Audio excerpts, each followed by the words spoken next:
Et bonsoir, aujourd'hui on va parler de Freehold, autrement dit Power Liberté. Donc c'est un donjon qui date de BFA et qui est, ma foi, probablement le meilleur donjon de cette saison. Euh, Parce que de toute façon les donjons de BFA c'est les meilleurs donjons, on va pas se mentir.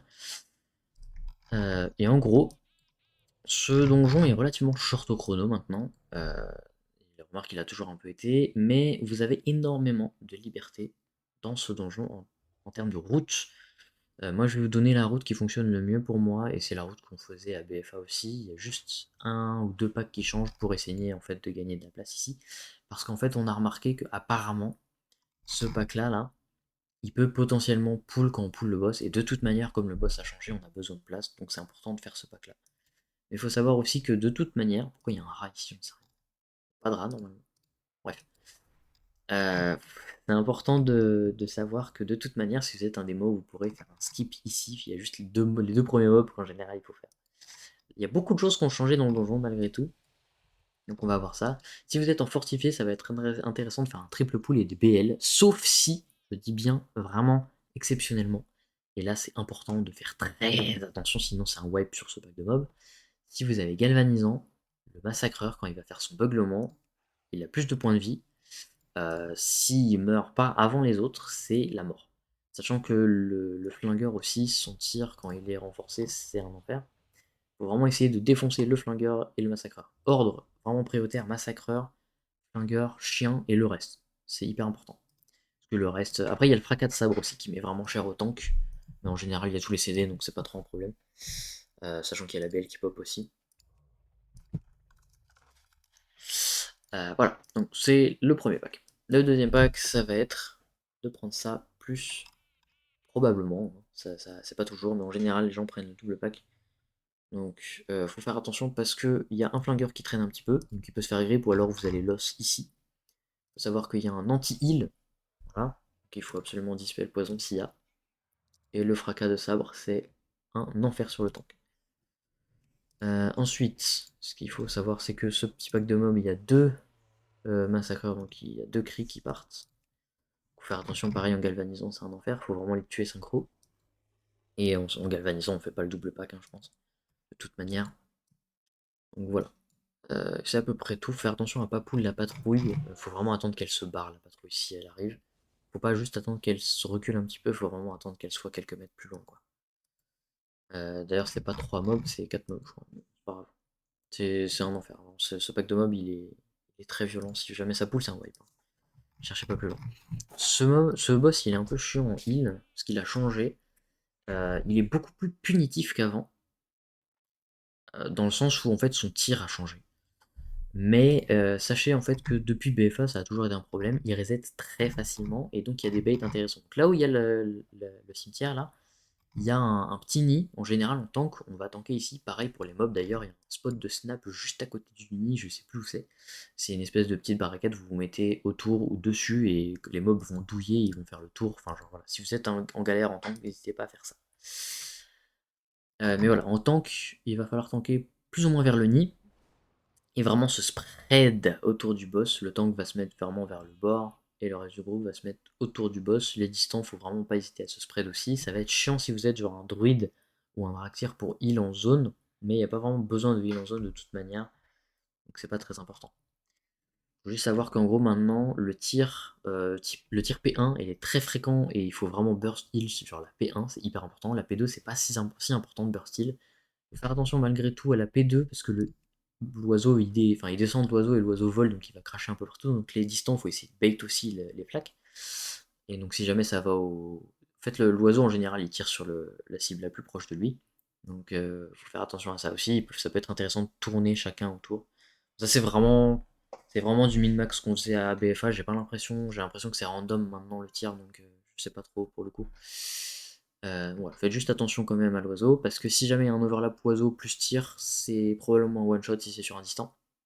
Donc il faut vraiment que dès que l'oiseau fait sa ligne, le distant il bouge sur le côté, et si le distant bouge sur un autre distant, il faut que le distant en question se pousse pour qu'il y ait de la place. Voilà. Donc ça c'est vraiment côté logistique et les petites erreurs qui généralement sont pas si connues mais sont meurtrières quand même. Maintenant sur le boss en général il n'y a pas grand chose, il y a juste une charge, il faut juste dodge, il faut pas être devant l'oiseau. La hitbox est relativement large. Le cleave en P2, maintenant il met un dot, ça a changé par rapport à BFA. La boisson, il faut juste kick, et c'est tout. Et faire attention, encore une fois, au reset qui est extrêmement simple. Jamais vous le tankez là où il spawn. Jamais, jamais, jamais, jamais, jamais, jamais, jamais. C'est instant reset avant même de sortir de la zone, donc c'est hyper important. Ensuite, ce qui va se passer, c'est que ces mobs-là vont disparaître, plus ou moins. Ce pack-là, il va disparaître du moins. On saute, on va arriver sur le pont. Il peut y avoir un skip démo aussi pour ne pas pull, ça peut être intéressant. Donc c'est ici, je crois, juste avant le pont. Enfin, juste avant ça là, l'intersection avec le pont en dessous. En bref, voilà. Sinon, dans tous les cas, n'hésitez pas, si vous êtes un corps à corps, à vous mettre sur le côté du pont pour bait le cleave, si jamais il y a un distant derrière ou si jamais c'est sur le tank, ça peut être un peu chiant. Ça peut faire plus de déplacement pour rien. Donc vraiment, en corps à corps, faut pas hésiter à se mettre sur le côté du mob pour que donc vraiment ce soit safe à distance comme en tank. Donc, au niveau de la suite, il n'y a plus de mini-jeux et les boss seront les mêmes. Voilà, donc ça c'est important à savoir. Pour vous donner le boss, il est là, voilà, parce que souvent je me perds sur MDT. Dans cette zone, je trouve que l'angle est un peu bizarre. Donc voilà, en général, ce que je fais, d'ailleurs ça m'étonne d'avoir ce pack là, en général je coule pas ça, je sais pas pourquoi je l'ai pris. Mais voilà, en gros, en général on prend tout ce pack là, faut faire attention à la patrouille quand même qui se balade, ça peut arriver qu'il faut attendre la patte. Sinon, il y a une possibilité, c'est de vraiment longer juste derrière la charrette, de pas prendre le poteau, faire attention à prendre le poteau parce que sinon c'est chiant, ça peut vous bloquer, et vous allez devoir sauter, vous allez pull. Mais vous pouvez skip en passant à côté de la charrette, vraiment en longeant très très collé le mur, vous pouvez skip tous les packs de mobs ici. Si vous voulez ne pas faire ça, c'est une possibilité. Mais voilà, en général je le fais. Et par contre, sachez qu'on peut plus kick le rameur. La charge existe toujours. Et c'est tout, le trompe de terre, ça fait que dalle. Voilà, c'est à peu près tout. C'est bien ça, ouais, c'est ça, c'est sur le tank. Bon, après, il y a quand même. Ça, j'ai l'impression que ça n'arrive jamais d'ailleurs. C'est juste un dégât direct, je pense. Parce que j'ai jamais trop fait gaffe à ça encore à corps à distance. Ça m'a jamais vraiment frappé. Donc je sais pas si c'est nouveau ou quoi. Mais voilà. Faire attention au corps à corps, du coup, si jamais il y a ça. Si c'est des defs, remarque, ça coûte rien. Hein. Le pack d'après, il n'y a pas vraiment besoin de ces defs. Donc, le trappeur en général, il va être pool. Donc, il y a un gros avec un rat, avec des rats. Et les rats vont être chiants sur le tank parce qu'ils vont réduire les heals. Donc, il faut ou route les rats avec un tir de lien par exemple et les défoncer, ou il faut vraiment que le tank ait full CDDF à ce moment-là. Si t'es un DK sur ce pack-là, c'est très dangereux. Voilà. Donc ensuite, niveau des mobs, il n'y a vraiment pas grand-chose. Il faut juste savoir que le petit mousse là, dès qu'il va faire sa mousse glissante, on ne peut plus sauter. Il y a pas mal de sorts aussi où il y a un saut effectivement, et où on va se faire stun, ou littéralement pas pouvoir utiliser le sort. Donc faut faire gaffe à ça. Il y a quelques classes où ça peut être chiant. Genre Android, je crois qu'il y en a. Genre le saut, la charge sauvage Android en forme de cerf, ça marche pas. Si on veut éviter quelque chose, je crois, ça marche pas. Le jet de ricochet, bon, faut juste pas être paqué pixel sur quelqu'un. Hein. Donc c'est un cast random sur un joueur, il faut petit CDDF parce que ça met quand même un petit peu de dégâts en général, c'est un distant qui est target. Et le trait de givre, il faut absolument le kick. Le trait d'eau, c'est pas dramatique, c'est des dégâts sur le tank. Mais si vous êtes un war, ça peut être intéressant vraiment de laisser les DPS kick le trait de givre et vous focalisez sur le trait d'eau parce que les wars prennent cher sur ça. Sinon, bah, évidemment, il y a le spell reflect, mais vous n'avez pas le spell reflect toutes les secondes non plus. Voilà, c'est important de vraiment faire attention à ce pack-là. Pareil pour les pièges, n'hésitez pas à vous freedom en paladin et à ramasser tous les pièges pour vraiment faire tout disparaître. Autre possibilité, c'est d'être un Draktyr, faire souffle profond au niveau des pièges, ou alors vol onirique, ça peut faire disponible les pièges. Voilà. Il y a d'autres trucs certainement, mais c'est les plus importants. Pareil pour la prot, ça peut virer les pièges. Mais sinon, voilà, soyez paqués comme un seul homme, et bougez dès qu'il y a les trappes qui spawnent, et comme ça il y aura tous les pièges au même endroit, et ça ira tranquille. Si vous prenez un piège, ça va, ça peut se heal, mais c'est très dangereux. Et si vous prenez deux pièges, bah, autant vous dire que vous êtes mort, hein, ça dépend de votre niveau de clé aussi, remarque. Voilà. Alors, selon qui vous êtes, si vous avez BL sur le premier boss, ça peut être intéressant de. Remarque, même si vous avez BL sur le premier pack, ça peut être intéressant de oui ou non ne pas faire ce boss-là en premier. Donc, par exemple, si vous avez BL au pool sur le premier pack de mob, honnêtement, autant directement prendre le boss et BL dessus. Donc en fortifié, c'est ce qui va se passer. En tyrannique, en revanche, on va BL sur ce boss-là et on va pas récupérer la BL tout de suite sur ce boss. Donc ça peut être intéressant d'aller faire, par exemple, le requin en premier. Parce que ce boss-là, ça va être le plus chiant, en fait. Alors le capitaine Jolie a changé, malheureusement. C'était le boss le plus intéressant, mais ils l'ont enlevé. Je sais pas pourquoi ils ont fait ça. Ils ont mis la combo la plus handicapante et la plus RNG. Enfin, c'est pas tellement RNG, mais c'est un peu bizarre. Donc en gros, Donc déjà, il va y avoir un mob qui va lancer des boissons. Vous pouvez prendre des boissons, ça peut être un buff de crit, de hâte, ou si c'est une flaque verte, ça va mettre des dégâts, va mettre 20k par seconde selon le niveau de clé. Enfin, voilà. Donc voilà, faut pas prendre la zone verte, faut prendre la zone bleue en revanche s'il y en a une. Mais n'allez pas grid dans le choc de tonneau. Voilà. Je vais vous expliquer du coup le boss. Si vous faites la BL dessus, ça devrait aller, mais il faut savoir qu'en gros, le capitaine Eudora va sauter à différents endroits. En général, si elle saute ici, elle va tirer ici. Si elle saute là, elle tire, je crois, là-bas. Et si elle saute là, elle va tirer ici. Si elle saute ici, elle tire ici. Voilà, normalement, c'est dans cet ordre-là. Mais vous pouvez, si vous êtes hyper rapide, si vous avez vraiment un CD mobile, vous pouvez passer à travers un tir. Vous attendez un tir. Dès que le tir pop, vous avancez, en fait. Et vous pouvez potentiellement esquiver un tir si jamais vous êtes en retard pour passer derrière le boss. Sinon, vous vraiment prenez votre temps pour, si elle est là, admettons, passer derrière le boss tranquillement, pendant qu'elle tire là-bas. Parce que vraiment, elle fait une vague sur toute la salle. Voilà, faut faire attention à ça. Parce que sinon, c'est un one-shot potentiellement. En tyrannique, du moins un tir, c'est un one-shot en grosse clé, mais un tir, ça met un dot de toute manière. Donc, faut en gros c'est des defs s'il y a. Voilà. Maintenant, le capitaine Raoul. Faut savoir qu'il est un peu chiant. Parce qu'il va mettre. Donc, ouais, il y a un choc de tonneau à juste éviter. Voilà, c'est tout bête. C'est plus ou moins vers le tank, donc faites attention aussi à ça. C'est une grosse zone quand même, hein, mais c'est orienté vers le tank. Mais en fait, ce qui est important, c'est que si jamais il y a un tonneau du voile noir qui spawn, ce qu'il faut faire en tank, c'est reculer Raoul, ou, enfin, et en même temps, j'ai envie de dire, avoir le mec qui est ciblé justement par le tonneau de voile noir, qui s'écarte un peu. Alors le truc intéressant, c'est de s'écarter plutôt vers le milieu pour avoir, donc si jamais Eudora se balade en même temps, ça peut vraiment, il y a des overlaps chiants.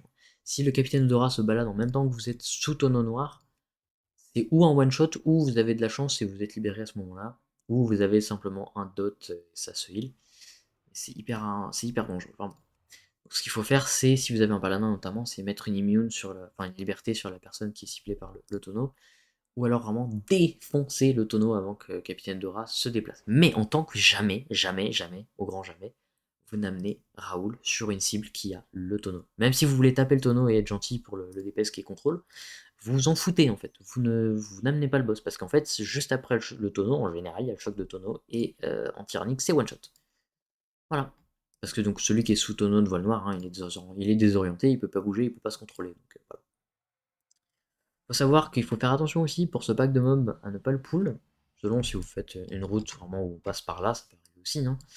Il y a beaucoup de gens qui passent la route à gauche. Mais il faut savoir que il y a 2 écailles, il y a kick de toute façon. Le reste, c'est pas très important. Voilà. Pareil là, il n'y a pas grand chose d'important. Il faut juste savoir que le harponneur il va vous grip. S'il y a un overlap avec l'éclaireur ou avec le singe qui fait sa furie en même temps, ça peut être très dangereux. Moi, ce que je fais en général, c'est que je fais quand même le triple pull. Mais ça peut m'arriver, selon comment je me sens, selon la compo, de littéralement attendre, ou simplement de carrément pas pull et de skip, d'attendre qu'il fasse sa patrouille lui, de faire les 2 packs de mobs seul, et voilà, ça peut arriver. Mais si vous êtes vraiment un groupe genre Tira, ça peut être intéressant quand même de faire le triple pack, faut juste faire attention à l'écraseur. Ces zones ont changé un peu, l'éclatement de rocher, enfin le lancer de rocher est beaucoup plus gros, l'éclatement du sol est un peu overlap bizarrement, genre en général le lancer de rocher c'est suivi de l'éclatement. Le problème, c'est que les VFX de l'éclatement s'affichent pas tout de suite, donc il faut vraiment target ou focus celui-ci pour qu'on voit vraiment quand il casse son éclatement, si vous êtes encore à corps, pour l'éviter tout de suite. Parce que si vous le voyez trop tard, c'est fini. Vous mourrez, et malheureusement, c'est un peu buggé, c'est un peu mal foutu, donc ça peut arriver. Voilà. Il n'y a pas grand chose d'autre sur ce mob là. Il y a un focus, il y a la rage aveugle, voilà, je sais plus où non, c'est pas le harponneur. C'est pas celui-là, c'est. Boucanier. Non, c'est pas le boucanier. C'est le bastonneur, voilà. Il fait faire une rage aveugle, c'est un tunnel sur une cible. Et s'il se prend un mêlée, c'est pour ainsi dire la mort en général. Donc faut juste faire attention quand même à les slow, tir de lien ou quoi, ou alors juste kite quand on est en distant, ou même un corps à corps, faut kite. Hein. Faut pas se faire toucher par ça. Sinon, le pack d'après, en général, je prends les 2 packs, faut juste savoir qu'il y a donc 3 écailles de mer, et qu'il y a beaucoup, beaucoup de bastonneurs. Je crois qu'il y en a 3. Voilà, il y en a 3. Et les jongleurs, c'est pareil, il y en a 2, je crois. Un, 2, 3. Et voilà. Et donc il y a un boucanier aussi qui fait. Il y a 2 boucaniers en tout, je crois. Non, il n'y a qu'un seul boucanier, ok. Et donc il y a un grip aussi. Donc faut faire attention, ce pack là est plutôt meurtrier. Donc s'il y a du contrôle de masse, vraiment des stuns de masse, c'est absolument ici qu'il faut les claquer. Ce pack est relativement meurtrier.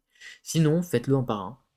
La possibilité c'est de faire ce pack là plus le gros, plus ce pack là, ça se fait, hein. C'est beaucoup plus tranquille du coup. Et du coup ça vous permet de prendre ce pack, les deux ici, plus l'écraseur.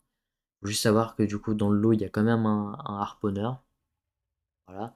Donc faut pas être trop loin, hein. En général faut rester plus ou moins au corps à corps, comme ça dès qu'il y a le grip n'est pas de trop loin, et du coup vous n'êtes pas stuck pendant qu'il fait son éclatement.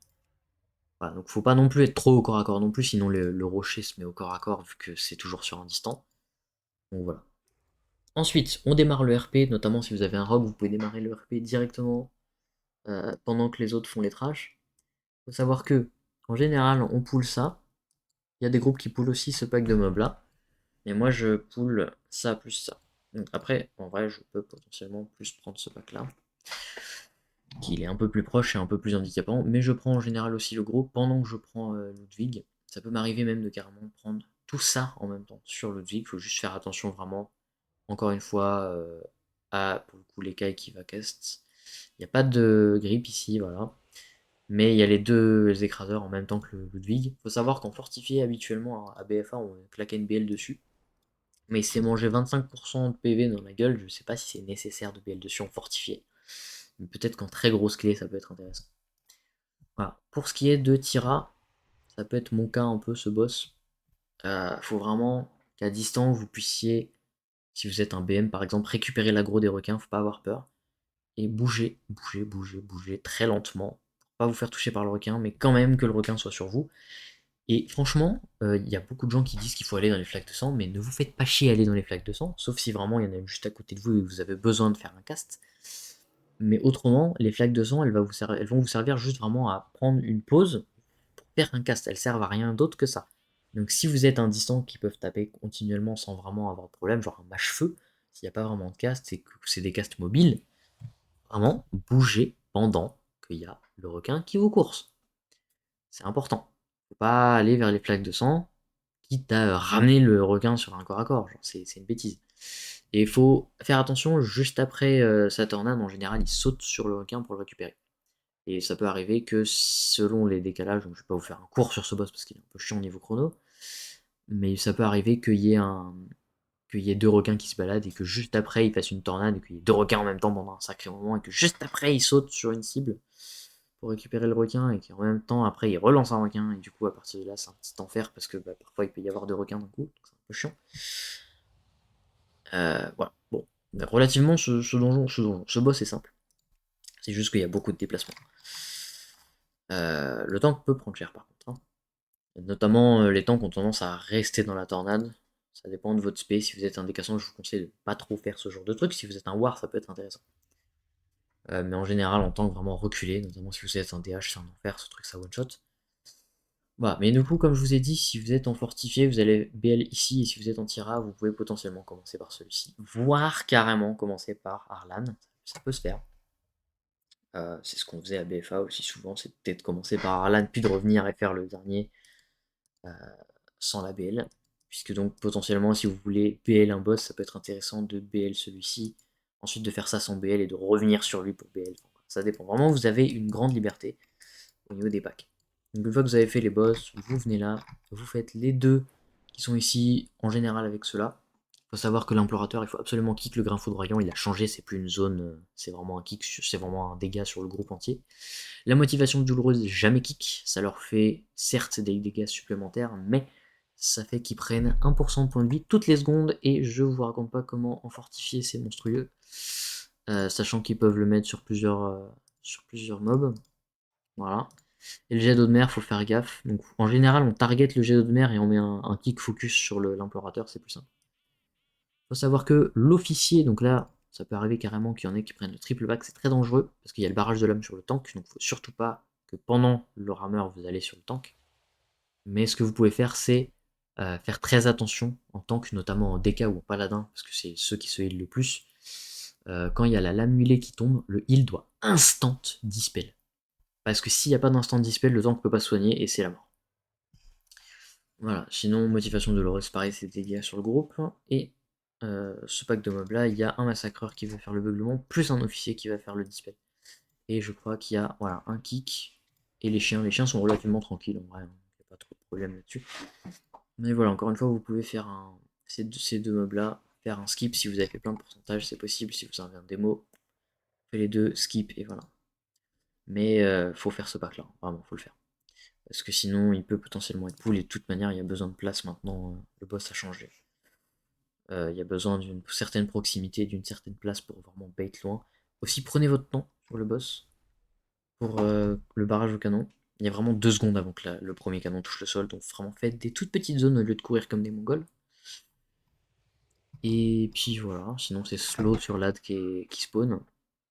Euh, et puis, la dague, P1 ça va, P2 c'est deux cibles, P3 c'est tout le monde je crois. Voilà, c'est CD perso en général, selon votre heal, si vous avez un Aractia heal par exemple, la P1 c'est CD perso. La P2, pour le coup, il y a moins besoin de CD perso, et la P3 en général, on active va pour solo, mais il y a des heals où ça va être l'inverse, genre un paladin, la P1 va être plus fort que sur la dernière phase, il va vraiment douiller en heal quoi. Donc ça dépend vraiment de votre compo.